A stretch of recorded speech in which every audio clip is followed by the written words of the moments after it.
સુરત પાલિકાના ઉધના ઝોનના 2 આકારણી ક્લાર્ક 35,000ની લાંચ લેતા ઝડપાયા। ગઈકાલે સુરત એસીબીએ બીજી સફળ ટ્રેપ હાથ ધરી હતી। સુરત પાલિકાના ઉધના ઝોનના 2 આકારણી ક્લાર્કને 35,000ની લાંચ લેતા પકડી પાડ્યા હતા।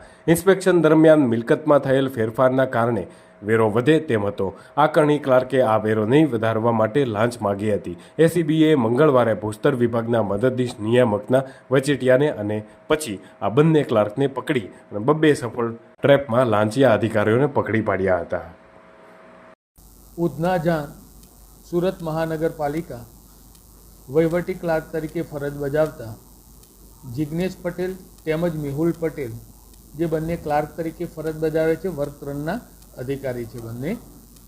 એમાં જિગ્નેશનો પગાર 35,000 છે તથા મેહુલનો પગાર 36,000 રૂપિયા છે।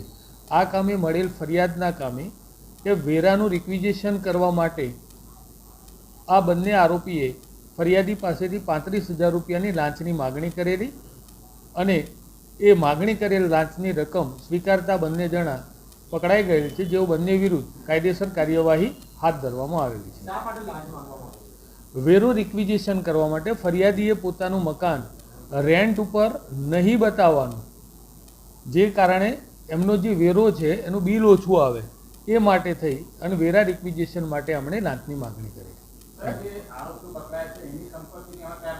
હા, એ હવે આગળની તપાસમાં એમની બેકગ્રાઉન્ડ ચકાસી અને તમામ મુદ્દે તપાસ હાથ ધરવામાં આવશે। હા, એવું આ બાબત છે। અમે જે બી તપાસમાં જે વિગતો સામે આવશે એ વિગતો ફરીથી તમારી સમક્ષ